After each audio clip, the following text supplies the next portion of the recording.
Hello student, welcome back to my Prayas class. आपका Prayas class में स्वागत है। आज जो है हम लोग पढ़ेंगे स्टूडेंट बीपीएससी टीआरई 4.0 का प्रैक्टिस सेट। और इसमें जो है हम लोग सब्जेक्ट पढ़ेंगे, वो सब्जेक्ट पढ़ेंगे हिस्ट्री। तो जिनका भी अभी बीपीएससी टीआरई 4.0 में हिस्ट्री पीजीटी पेपर 2 का एग्ज़ाम है, उनके लिए जो है ये वीडियो इम्पॉर्टेंट है। तो इस वीडियो को जो है पूरा देखिएगा। और इसमें जो है टोटल 10 सेट दिया हुआ है और इसमें जो है प्रीवियस ईयर क्वेश्चन भी दिया हुआ है, जो टीआरई 1, टीआरई 2 और टीआरई 3 में क्वेश्चन पूछा गया है। तो जो भी स्टूडेंट इस चैनल पे नए हैं, इस चैनल को जो है जरूर सब्सक्राइब कीजिएगा। इसमें जो है एग्जाम में आप लोग का जो है 150 नंबर का क्वेश्चन जो है आएगा, जिसमें से जो है लैंग्वेज जो है क्वेश्चन रहेगा। लैंग्वेज पेपर का क्वेश्चन वो 30 नंबर का रहेगा। जनरल स्टडीज का क्वेश्चन जो है आपको 40 नंबर का रहेगा। और जो अपना सब्जेक्ट रहेगा हिस्ट्री का क्वेश्चन जो है आपको 80 नंबर का रहेगा। तो जो भी स्टूडेंट इस चैनल पे नए हैं, इस चैनल को जो है जरूर सब्सक्राइब कीजिएगा। और आज जो है हम लोग पढ़ने वाले हैं स्टूडेंट, वो पढ़ेंगे प्रैक्टिस सेट नंबर 1। तो आज जो है हम लोग पढ़ेंगे स्टूडेंट, वो पढ़ेंगे प्रैक्टिस सेट नंबर 1। तो इसमें जो है क्वेश्चन दिया हुआ है क्वेश्चन नंबर 71। अलबरूनी एक अपरिचित संसार की समझ तथा संस्कृतवादी परंपरा में कौन सा बाधक या तत्व थी। तो अलबरूनी एक अपरिचित संसार की समझ तथा संस्कृतवादी परंपरा में कौन सा बाधक तत्व या तत्व थी। तो इसमें जो है फर्स्ट ऑप्शन दिया हुआ है, उसके अनुसार संस्कृत, अरबी और फारसी विचारों और सिद्धांतों को एक भाषा से दूसरी में अनुवादित करना आसान था। सेकंड ऑप्शन में दिया हुआ है, उसके द्वारा चिन्हित दूसरा अवरोध धार्मिक अवस्था और प्रथा में भिन्नता थी। थर्ड ऑप्शन में दिया हुआ है, उसके अनुसार तीसरा अवरोध अभिमान था। और फोर्थ ऑप्शन में दिया हुआ है उपयुक्त में से एक से अधिक। और फिफ्थ ऑप्शन दिया हुआ है उपयुक्त में से कोई नहीं। तो इसमें से जो कौन सा बाधक तत्व था इसमें, तो इसका जो है आंसर हो जाएगा ऑप्शन नंबर ए और बी। तो इसका आंसर हो जाएगा ऑप्शन नंबर डी, उपयुक्त में से एक से अधिक। नेक्स्ट क्वेश्चन है क्वेश्चन नंबर 72। 10वीं शताब्दी तक आते आते 12 अलवारों की रचना का एक संकलन कर लिया गया, जिसका नाम क्या रखा गया था। तो उसका 10वीं शताब्दी तक आते आते 12 अलवारों की रचना का एक संकलन कर लिया गया, जिसका नाम क्या रखा गया था। तो इसका नाम रखा गया था नल ईरा दिव्य प्रबंधम। तो इसका आंसर हो जाएगा option number B. Next question है क्वेश्चन नंबर 73। 16वीं शताब्दी तक आते जाते अजमेर दरगाह की लोकप्रियता से संबंधित कौन सा कथन सही है। तो 16वीं शताब्दी तक आते जाते अजमेर दरगाह की लोकप्रियता से संबंधित इसमें जो है कौन सा कथन जो है इसमें सही है। तो फर्स्ट जो है कथन दिया हुआ है, इस दरगाह को जानने वाले तीर्थयात्री के भाजनों ने ही अकबर को यहाँ आने तक प्रेरित किया। सेकंड ऑप्शन दिया हुआ है, मोहम्मद बिन तुगलक पहला सुल्तान था जो इस दरगाह पर आया था। तो इसमें जो है ऑप्शन नंबर जो है बी जो दिया हुआ है वो कथन सही है। मोहम्मद बिन तुगलक जो है पहला सुल्तान था जो इस दरगाह पर आया था। नेक्स्ट ऑप्शन दिया हुआ है, अकबर यहाँ 14 बार आया, कभी तो साल में 2-3 बार, कभी नई जीत के लिए आशीर्वाद लेने अथवा संकल्प की पूर्ति पर या फिर पुत्रों के जन्म पर। तो ये भी सही है। तो इसका आंसर हो जाएगा ऑप्शन नंबर डी, उपयुक्त में से एक से अधिक। नेक्स्ट क्वेश्चन है क्वेश्चन नंबर 74। 14वीं से 16वीं सदी में विजयनगर में हिरिया नहर का निर्माण किसने करवाया था। तो 14वीं से 16वीं सदी में विजयनगर में हिरिया नहर का निर्माण जो है कौन करवाया था। तो ये जो है करवाए थे संगम वंश द्वारा करवाया गया था। तो इसका आंसर हो जाएगा option number A. Question number 75। किस यात्री के अनुसार विजयनगर के बाजार में प्रचुर मात्रा में फलों, अंगूरों, संतरों, नींबू, अनार, कटहल तथा आम से भरे रहते थे और सभी बहुत सस्ते थे। तो ये जो है किस यात्री के अनुसार जो है ये कहा गया है। तो ये जो है कहा गया है ये जो कहे थे फरनाओ नूनीज ने। तो फरनाओ नूनीज के अनुसार जो है विजयनगर के बाजार में प्रचुर मात्रा में फलों, अंगूरों, संतरों, नींबू, अनार, कटहल तथा आम से भरे रहते थे और सभी सस्ते थे। तो इसका आंसर हो जाएगा ऑप्शन नंबर बी।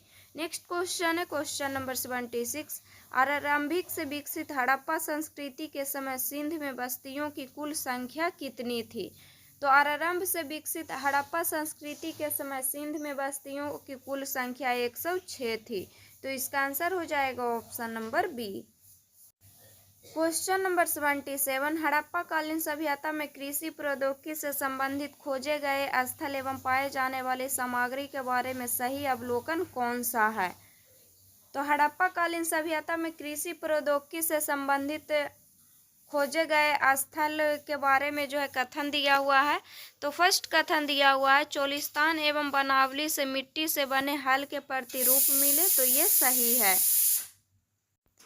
कि चोलिस्तान एवं बनावली से मिट्टी से बने हल के प्रतिरूप मिले थे। नेक्स्ट ऑप्शन है कालीबंगन। कालीबंगन जो है कहाँ पड़ता है? तो ये राजस्थान में पड़ता है। तो कालीबंगन नामक स्थान पर जुते हुए खेत का साक्ष्य मिला है। तो ये भी सही है। थर्ड ऑप्शन में दिया हुआ है अधिकांश हड़प्पा स्थल अर्ध शुष्क क्षेत्रों में स्थित है। तो नहीं, ये गलत है। तो इसका आंसर हो जाएगा ऑप्शन नंबर डी, उपयुक्त में से एक से अधिक। नेक्स्ट क्वेश्चन है क्वेश्चन नंबर 78। 1980 के दशक के मध्य में हड़प्पा के कब्रिस्तान में हुए उत्खननों में एक पुरुष की खोपड़ी के समीप कौन सी वस्तु पाई गई है? तो इसमें जो है कौन कौन सी जो है वस्तु जो है पाई गई है? तो फर्स्ट ऑप्शन में दिया हुआ है शंख के 3 छल्ले, सेकंड ऑप्शन में दिया हुआ है जैस्पर के मनके, थर्ड ऑप्शन में दिया हुआ है सूक्ष्म मनके, फोर्थ ऑप्शन में दिया हुआ है उपयुक्त में से एक से अधिक, और फिफ्थ ऑप्शन में दिया हुआ है उपयुक्त में से कोई नहीं। तो इसमें जो है शंख के 3 छल्ले, जैस्पर के मनके और सूक्ष्म मनके, ये जो है सभी वस्तु पाई गई है। तो इसका आंसर हो जाएगा ऑप्शन नंबर डी, उपयुक्त में से एक से अधिक। नेक्स्ट क्वेश्चन है क्वेश्चन नंबर 79। हड़प्पा सभ्यता का सबसे अनूठा पहलू शहरी केंद्रों का विकास था, जिसके बारे में पुरातत्वविदों का सही पहलू क्या था? तो फर्स्ट ऑप्शन में दिया हुआ है बस्ती 2 भागों में विभाजित है, एक छोटा लेकिन नीचे जगह पर बनाया गया और दूसरा कहीं अधिक बड़ा लेकिन ऊंचाई पर बनाया गया। सेकंड ऑप्शन में दिया हुआ है एक श्रमिक प्रतिदिन 1 घन मीटर मिट्टी धोता था, जिसके आधार पर बनाने में 50 लाख श्रम दिवस लगता था। थर्ड ऑप्शन में दिया हुआ है यहाँ के घर बनाने में ईंट शामिल था, जो एक निश्चित अनुपात में नहीं था। तो इसका जो है पूछा है स्टूडेंट कि हड़प्पा सभ्यता का सबसे अनूठा पहलू शहरी केंद्रों का विकास था, जिसके बारे में पुरातत्वविदों का सही पहलू क्या था? तो पुरातत्वविदों का जो है सही पहलू जो है इसमें क्या था? तो इसमें जो ऑप्शन में दिया हुआ है वो नहीं है। तो इसका आंसर हो जाएगा ऑप्शन नंबर ई, उपयुक्त में से कोई नहीं, क्योंकि हड़प्पा सभ्यता का सबसे अनूठा शहरी केंद्रों का विकास था, जिसके बारे में उपयुक्त में से कोई सही पुरातत्वविदों का पहलू नहीं है। नेक्स्ट क्वेश्चन है क्वेश्चन नंबर 80। किसके विषय में एक मेसोपोटामिया मिथक यह बताता है तुम्हारा पक्षी हाजा पक्षी हो, उसकी आवाज़ राजप्रसाद में सुनाई दे? तो किसके विषय में जो है मेसोपोटामिया मिथक यह बताता है? तो यह बताता है मेलुहा के विषय में। तो इसका आंसर हो जाएगा ऑप्शन नंबर ए। क्वेश्चन है स्टूडेंट क्वेश्चन नंबर 81। हड़प्पा काल के दौरान अर्नेस्ट मैक पुरातात्विद के द्वारा कौन सा पुस्तक या पुस्तकें लिखा गया था? तो हड़प्पा काल के दौरान अर्नेस्ट मैक पुरातात्विद के द्वारा कौन सा पुस्तक या पुस्तकें जो है लिखा गया था? तो फर्स्ट ऑप्शन में दिया हुआ है फर्दर एक्सकैवेशन एट मोहनजोदड़ो, और ये लिखा गया था 1937 ईस्वी में। और ये जो है इस पुस्तक का लेखक कौन है? तो इस पुस्तक का लेखक है अर्नेस्ट मैक। नेक्स्ट ऑप्शन में दिया हुआ है अर्ली इंडस सिविलाइजेशन। तो अर्ली इंडस सिविलाइजेशन पुस्तक के लेखक कौन है? तो इसके लेखक है अर्नेस्ट मैक। नेक्स्ट ऑप्शन है Mohenjodaro and the Indus civilization. Mohenjodaro and the Indus civilization पुस्तक के लेखक कौन है? तो इसके लेखक हैं जॉन मार्शल। तो क्वेश्चन में पूछा था स्टूडेंट कि कौन सा पुस्तक जो है अर्नेस्ट मैक द्वारा जो है पुस्तकें लिखा गया था। तो इसमें जो है फर्दर एक्सकेवेशंस एट मोहनजोदड़ो और अर्ली इंडस सिविलाइजेशन, ये दोनों पुस्तक जो है अर्नेस्ट मैक के द्वारा लिखा गया है। तो इसका आंसर हो जाएगा ऑप्शन नंबर डी, उपयुक्त में से एक से अधिक। क्वेश्चन नंबर 82, प्रधानमंत्री जवाहरलाल नेहरू के द्वारा राष्ट्रीय संग्रहालय की वर्तमान भवन की आधारशिला नई दिल्ली में कब रखा था? तो प्रधानमंत्री जवाहरलाल नेहरू के द्वारा राष्ट्रीय संग्रहालय की वर्तमान भवन की आधारशिला नई दिल्ली में जो है कब रखा गया था? तो ये रखा गया था 1955 ईस्वी में। नेक्स्ट क्वेश्चन है क्वेश्चन नंबर 83, यूरोप के विद्वानों ने 19वीं सदी में बुद्ध और बोधिसत्व के मूर्ति के बारे में निम्न कथन दिए, जिनमें से कौन सा सही कथन नहीं है? तो यूरोप के विद्वानों ने जो है 19वीं सदी में बुद्ध और बोधिसत्व के मूर्ति के बारे में जो है कथन दिए थे, तो वही कथन जो है दिया हुआ है। तो इसमें से जो है कौन सा कथन जो है सही नहीं है, उसको चूज करना है। तो फर्स्ट कथन दिया हुआ है, ये मूर्तियां ज़्यादातर तक्षशिला और पेशावर जैसे दक्षिण पूर्व के नगरों में मिली थी। तो ये सही है। सॉरी स्टूडेंट, ये जो है गलत दिया हुआ है, क्योंकि मूर्तियां जो है ज़्यादातर तक्षशिला और पेशावर जैसे उत्तर पश्चिम के नगरों में मिली थी, ना कि दक्षिण पूर्व के नगरों में। तो इसमें पूछा था कौन सा कथन सही नहीं है, तो इसका आंसर हो जाएगा option number A. Question number 85, ईसा पूर्व प्रथम सहस्त्रबीज का काल विश्व इतिहास में कई चिंतकों का उद्भव हुआ, जिसमें सही जोड़ा कौन सा है? तो ईसा पूर्व प्रथम शताब्दी का काल विश्व इतिहास में कई चिंतकों का जो है उद्भव हुआ है। तो इसमें से जो है कौन सा जोड़ा जो है सही है, उसको चूज करना है। तो फर्स्ट में दिया हुआ है ईरान में जो है कौन से चिंतकों का उद्भव हुआ था? तो ईरान में दिया हुआ है लाओ त्यूज। तो ये गलत है। ईरान में जो है लाओ त्यूज का जो है उद्भव नहीं हुआ था। ईरान में जो है हुआ था जरथुस्त्र का हुआ था। नेक्स्ट है चीन दिया हुआ है सुकरात, प्लेटो और अरस्तु। तो ये गलत है। चीन में जो है लाओ तीजू का जो है उद्भव हुआ था। नेक्स्ट है यूनान में जो है कौन चिंतकों का उद्भव हुआ था? तो यूनान में जो है सुकरात, प्लेटो और अरस्तु का जो है उद्भव हुआ था। तो ये भी जो है गलत है। तो इसमें पूछा था कौन सा जोड़ा सही है, तो इसका आंसर हो जाएगा ऑप्शन नंबर ई, उपयुक्त में से कोई नहीं। क्वेश्चन नंबर 85, वैसा वैवाहिक संबंध जो समूह के मध्य ही होते हैं, यह समूह एक गोत्र, कुल अथवा एक जाति या फिर एक ही स्थान पर बसने वालों का हो सकता है। इसे कौन सा विवाह कहा जाता है? तो इसको जो है कौन सा विवाह कहा जाता है? तो इसको जो है अंतर विवाह प्रथा कहा जाता है। तो इसका आंसर हो जाएगा option number C. Question number 86, Maurya साम्राज्य का प्रशासन कितने प्रमुख राजनीतिक केंद्रों में विभाजित किया गया था? तो मौर्य साम्राज्य का प्रशासन जो है 5 प्रमुख राजनीतिक केंद्र में विभाजित किया गया था। तो इसका आंसर हो जाएगा option number A. Next question है क्वेश्चन नंबर 87, सातवाहन शासकों द्वारा सर्वप्रथम भूमि दान के अभिलेखीय प्रमाण कब मिला था? तो सातवाहन शासकों द्वारा सर्वप्रथम भूमि दान के अभिलेखीय प्रमाण जो है कब मिला था?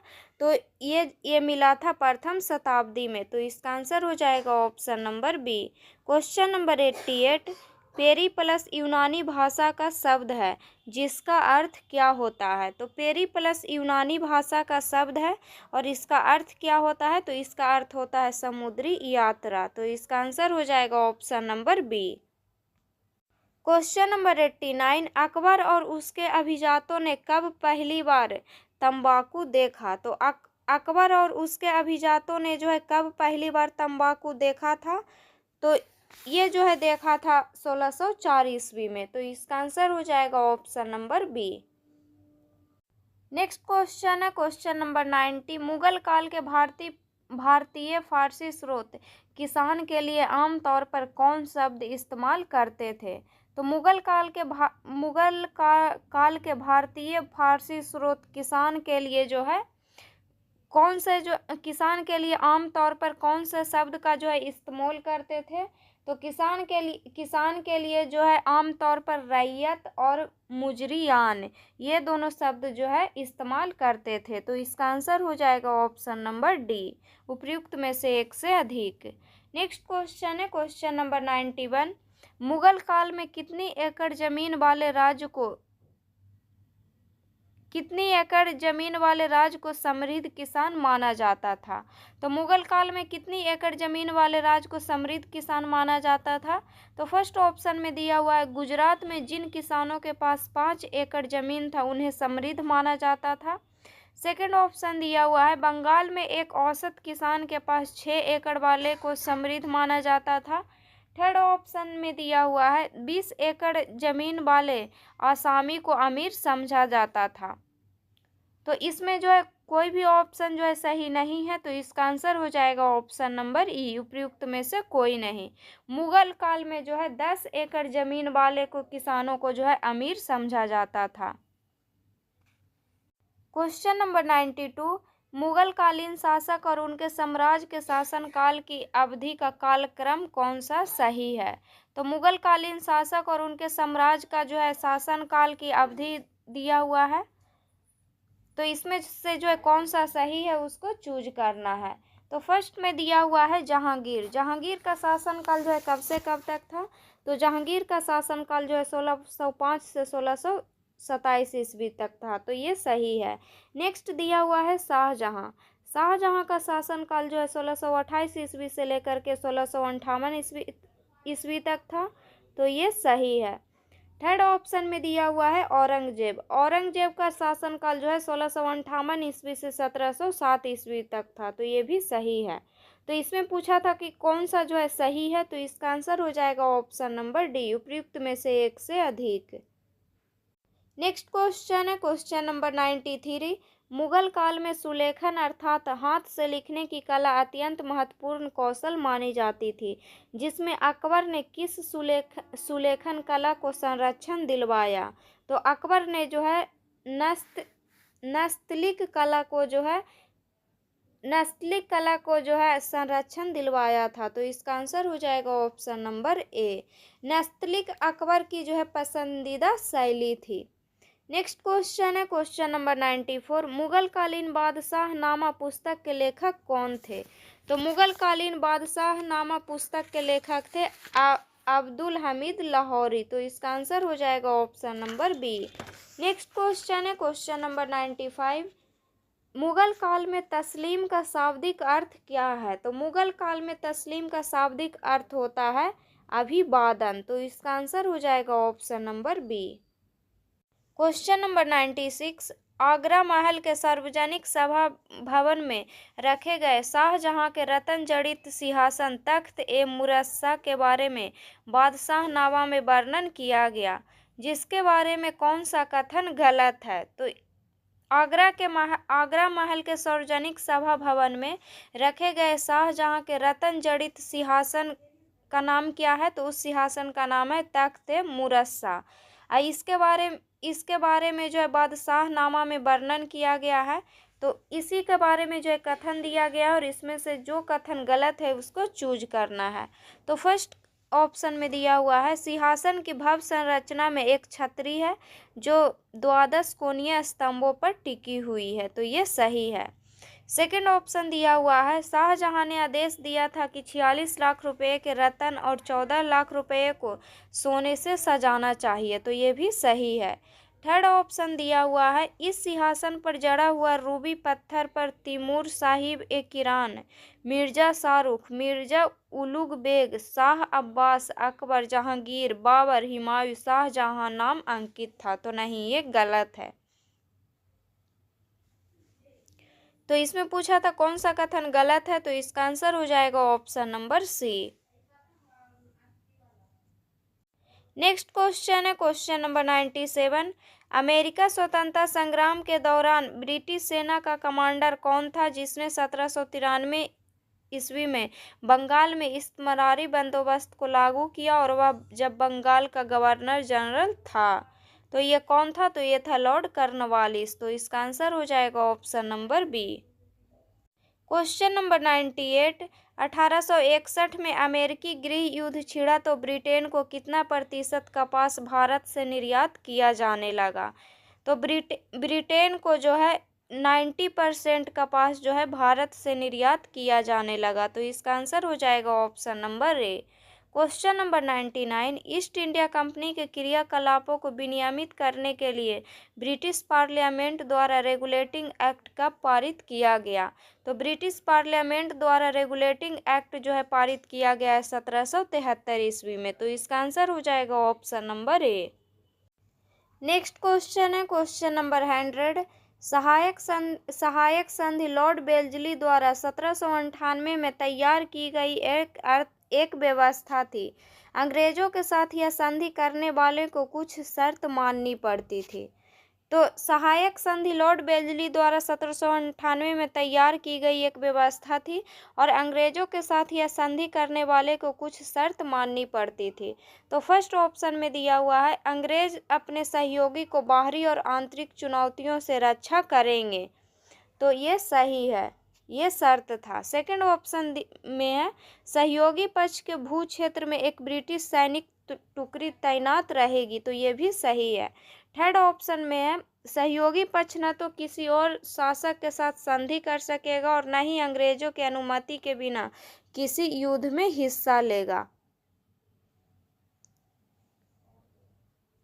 तो ये भी जो है सही है। तो इसमें जो है कुछ शर्त माननी पड़ती थी, तो ये सभी शर्त जो है मानना पड़ता था। तो इसका आंसर हो जाएगा ऑप्शन नंबर डी, उपयुक्त में से एक से अधिक।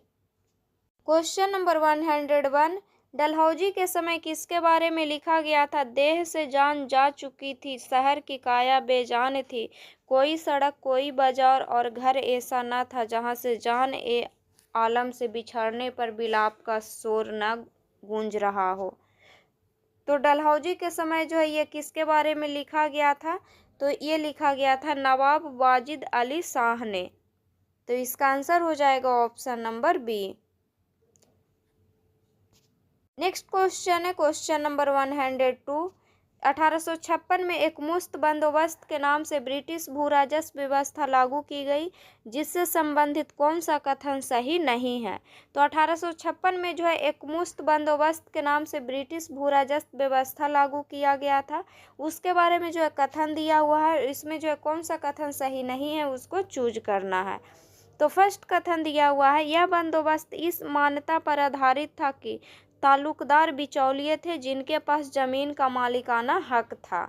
तो नहीं, ये गलत है, क्योंकि जो है एक मुफ्त बंदोबस्त इस मान्यता पर आधारित था कि ताल्लुकदार बिचौलिए थे जिनके पास जमीन का मालिकाना हक था। तो ये जो है गलत दिया हुआ है। तो इसका आंसर हो जाएगा option number A. Question number 103, Havelock और ऑट्रम के नेतृत्व में अंग्रेजों की टुकड़ियां लखनऊ रेजिडेंसी में कब दाखिल हुआ था? तो ये दाखिल हुआ था 25 सितंबर 1857 को। नेक्स्ट क्वेश्चन है स्टूडेंट क्वेश्चन नंबर 104, तथाकथित प्रथम राष्ट्रीय स्वतंत्रता संग्राम न प्रथम न राष्ट्रीय और न ही स्वतंत्रता संग्राम था, यह कथन संबंधित है। तो यह कथन जो है किनसे संबंधित है? तो यह कथन जो है आर.सी. मजूमदार से संबंधित है। तो इसका आंसर हो जाएगा option number C. Next question है स्टूडेंट क्वेश्चन नंबर 106, औपनिवेशिक शहर के निर्माण के समय पहला हिल स्टेशन शिमला का स्थापना कब हुआ? तो शिमला का स्थापना हुआ था 1815-16 ईस्वी में। तो इसका आंसर हो जाएगा option number C. Question number 107, Calcutta की स्थापना के पीछे किस बंगाली लेखिका का हाथ था? तो कलकत्ता के स्थापना के पीछे जो है विनोदिनी दासी बंगाली लेखिका का हाथ था। तो इसका आंसर हो जाएगा option number A. Next question है क्वेश्चन नंबर 108, निम्नलिखित में से कौन सा युग्म गलत है? तो इसमें जो है कौन सा युग्म गलत है? तो फर्स्ट में दिया हुआ है चिंता द्रिपेट इलाका, यहाँ पे इलका जो लिखा हुआ है यहाँ पे होगा इलाका। तो चिंता द्रिपेट क्या क्या था, तो इलाका था। तो ये इलाका जो है केवल जो है बुनकर दिया हुआ है, तो ये सही है। चिंता द्रिपेट इलाका जो है केवल बुनकरों के लिए था। नेक्स्ट है बासमेनपेट। तो बासमेनपेट इलाका में जो है रंगसाज और धोबी रहते थे, तो ये सही है। नेक्स्ट है रोयापुरम इलाका में जो है ईसाई मल्लाह रहते थे, तो ये भी सही है। तो इसका आंसर हो जाएगा ऑप्शन नंबर ई, उपर्युक्त में से कोई नहीं, क्योंकि पूछा था इसमें कौन सा युग्म गलत है, तो इसमें जो है कोई भी युग्म गलत नहीं है। नेक्स्ट क्वेश्चन है क्वेश्चन नंबर 109। नवशास्त्रीय या नियो क्लासिकल शैली की प्रमुख विशेषता कौन सा नहीं था। तो नवशास्त्रीय या नियो क्लासिकल शैली की प्रमुख विशेषता जो है कौन नहीं था। तो फर्स्ट ऑप्शन में दिया हुआ है बड़े बड़े स्तंभों के पीछे रेखा गणितीय संरचना का निर्माण इस शैली की विशेषता थी, तो ये सही है। सेकेंड ऑप्शन में दिया हुआ है इस स्थापत्य शैली के भूमध्य सागरीय उद्गम के कारण उसे उष्णकटिबंधीय मौसम के अनुकूल भी माना गया, तो ये भी सही है। थर्ड ऑप्शन में दिया हुआ है सचिवालय, बम्बई विश्वविद्यालय और उच्च न्यायालय जैसी कई शानदार इमारतें समुद्र किनारे इसी शैली में बनाई गई, तो नहीं, ये गलत है। तो इसमें पूछा था कौन सा जो है सही नहीं है, तो इसका आंसर हो जाएगा option number C. Question number 110। Gandhi ji को 1 वर्ष तक ब्रिटिश भारत की यात्रा करने की सलाह दी गई, जिससे कि वे इस भूमि और इसके लोगों को जान सके। तो ये सलाह जो है कौन दिए थे, तो ये सलाह दिए थे गोपाल कृष्ण गोखले। Question number 111। किसने अपने साथियों को समझाया कि संविधान सभा अंग्रेजों की बनाई हुई है और वह अंग्रेजों की योजना को साकार करने का काम कर रही है। तो ये जो है कौन समझाए थे, तो ये समझाए थे सोमनाथ लाहिड़ी। तो इसका आंसर हो जाएगा option number B. Question number 112। Ibn Battuta के अनुसार 14वीं शताब्दी में मुल्तान से दिल्ली की यात्रा करने में कितना दिन लगता था। तो मुल्तान से दिल्ली की यात्रा करने में जो है 10 दिन लगता था। Question number 113। सॉरी स्टूडेंट, इसमें जो है 10 दिन नहीं लगता था, 40 दिन लगता था। तो 40 दिन जो है ऑप्शन में नहीं दिया हुआ है, तो इसका आंसर हो जाएगा ऑप्शन नंबर ई, उपर्युक्त में से कोई नहीं। Question number 113। 17वीं शताब्दी के समय फ्रांस का रहने वाला कौन सा इतिहासकार था जो एक चिकित्सक, राजनीतिक, दार्शनिक और मुगल साम्राज्य में अवसरों की तलाश में आया था। तो ये कौन सा इतिहासकार था, तो ये था फ्रांसवा बर्नियर। तो इसका आंसर हो जाएगा option number C. Next question है क्वेश्चन नंबर 114। दिल्ली को 14वीं शताब्दी में देहली नाम से उद्धत किया गया था, जिसका वर्णन इब्न बतूता ने उसका विशद विवरण दिया है। इनमें से कौन सा कथन गलत है। तो इसमें से जो है कौन सा कथन गलत है, तो फर्स्ट कथन दिया हुआ है इस शहर के 28 द्वार हैं जिन्हें दरवाजा कहा जाता है, तो ये सही है। सेकेंड ऑप्शन में दिया हुआ है इनमें से बदायूं दरवाजा सबसे विशाल है और मांडवी दरवाजे के भीतर एक अनाज मंडी है, तो ये भी सही है। थर्ड ऑप्शन में दिया हुआ है दिल्ली शहर में एक बेहतरीन कब्रगाह है जिसमें बनी कब्रों के ऊपर गुंबद बनाई गई है और जिन कब्रों पर गुंबद नहीं है उनमें निश्चित रूप से मेहराब है, तो ये भी सही है। तो इसमें पूछा था कौन सा कथन गलत है, तो इसमें जो है कोई भी कथन गलत नहीं है, तो इसका आंसर हो जाएगा ऑप्शन नंबर ई, उपर्युक्त में से कोई नहीं।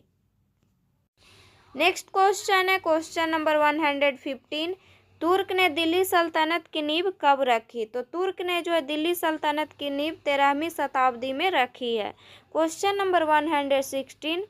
निम्नलिखित में से कौन सा कथन गलत है। तो कौन सा कथन जो है इसमें गलत है, तो फर्स्ट कथन दिया हुआ है श्रीनगर की झेलम नदी के किनारे बनी शाह हमदान मस्जिद कश्मीर के सभी मस्जिदों में मुकुट का नगीना समझी जाती है, तो ये सही है कि श्रीनगर की झेलम नदी के किनारे बनी शाह हमदान मस्जिद कश्मीर के सभी मस्जिदों में मुकुट का नगीना समझी जाती है। सेकंड ऑप्शन में दिया हुआ है शाह हमदान मस्जिद का निर्माण 1395 में हुआ और यह कश्मीरी पत्थर की स्थापत्य कला का सर्वोत्तम उदाहरण है। तो ये गलत है। शाह हमदान मस्जिद का निर्माण जो है 1359 ईस्वी में हुआ है, न कि 1395 ईस्वी में हुआ है। तो इसमें पूछा था कौन सा कथन गलत है, तो इसका आंसर हो जाएगा option number B. Next question है स्टूडेंट, क्वेश्चन नंबर 117। अकबरनामा को 3 जिल्दों में विभाजित किया गया था, इनमें से कौन सा कथन सही है। तो अकबरनामा को जो है 3 जिल्दों में विभाजित किया गया था, तो इसमें से पूछा है कौन सा कथन सही है। तो फर्स्ट ऑप्शन में दिया हुआ है पहली जिल्द में पूर्वजों से लेकर अकबर के जीवन के एक खगोलीय कालचक्र तक का इतिहास है, तो ये सही है।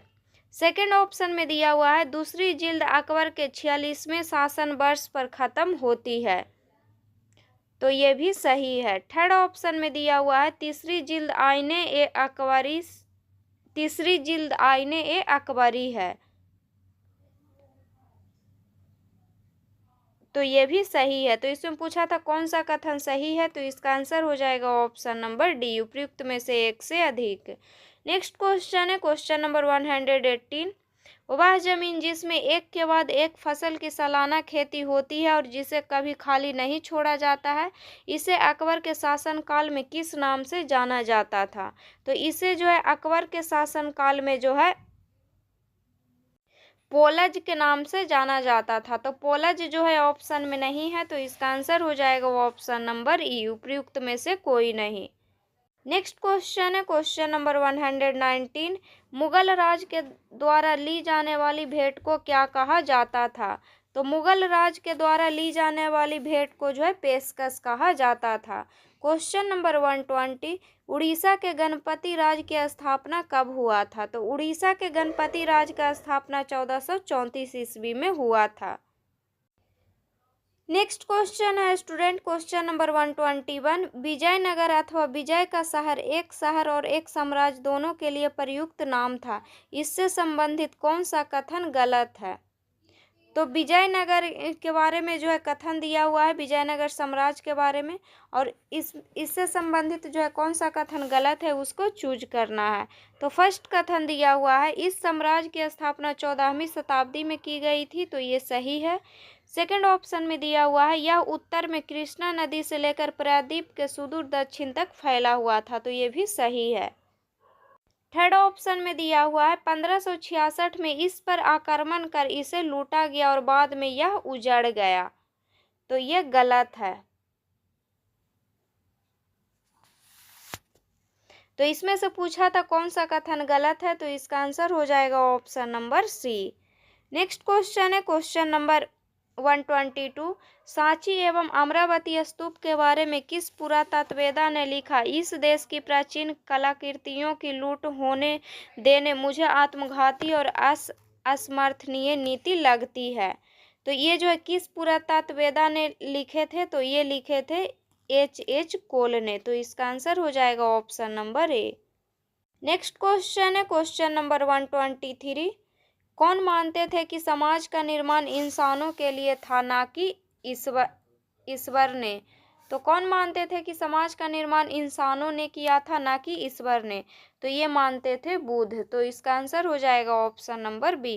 Question number 124। चीन से आए कौन सा बौद्ध भिक्षु का कहना था कि अस्पृश्यों को सड़क पर चलते हुए करताल बजाकर अपने होने की सूचना देनी पड़ती थी, जिससे अन्य जन उन्हें स्पर्श होने के दोष से बच जाएं।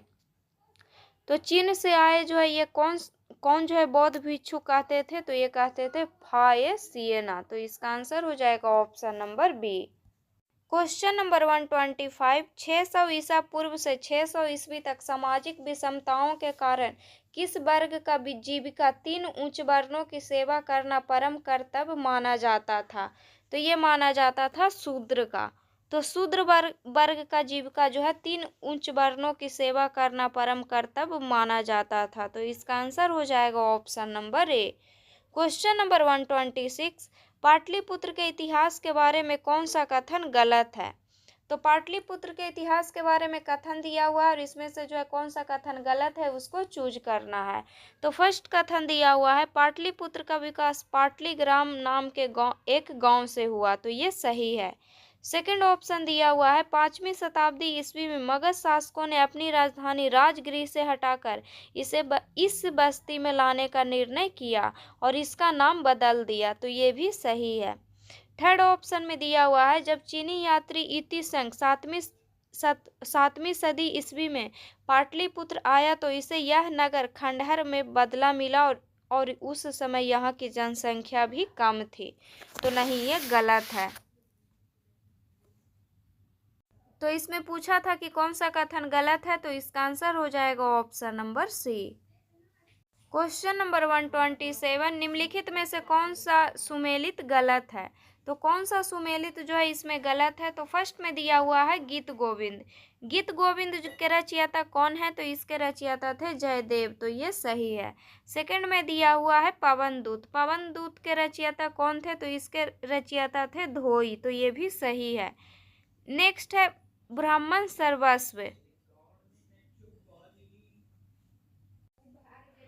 ब्राह्मण सर्वस्व के लेखक कौन थे? तो इसके लेखक थे हलायुध। कौन थे? ये थे हलायुध,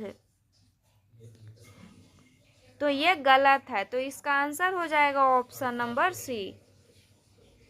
नेक्स्ट क्वेश्चन है क्वेश्चन नंबर 128, सल्तनत काल में किस सुल्तान की मृत्यु पर टिप्पणी करते हुए बदाऊनी ने लिखा है कि सुल्तान को उसकी प्रजा से और प्रजा को सुल्तान से मुक्ति मिल गई? तो ये जो है किस सुल्तान की मृत्यु पर टिप्पणी करते हुए बदाऊनी ने लिखा है? तो ये लिखा है सुल्तान मोहम्मद बिन तुगलक की मृत्यु पर, तो इसका आंसर हो जाएगा option number A. Next question है क्वेश्चन नंबर 129, 16 महाजनपदों में से ऐसा कौन सा जनपद था जो दक्षिण भारत में गोदावरी नदी के किनारे स्थित था? तो 16 महाजनपदों में से ऐसा कौन सा जनपद था जो दक्षिण भारत में गोदावरी नदी के किनारे स्थित था?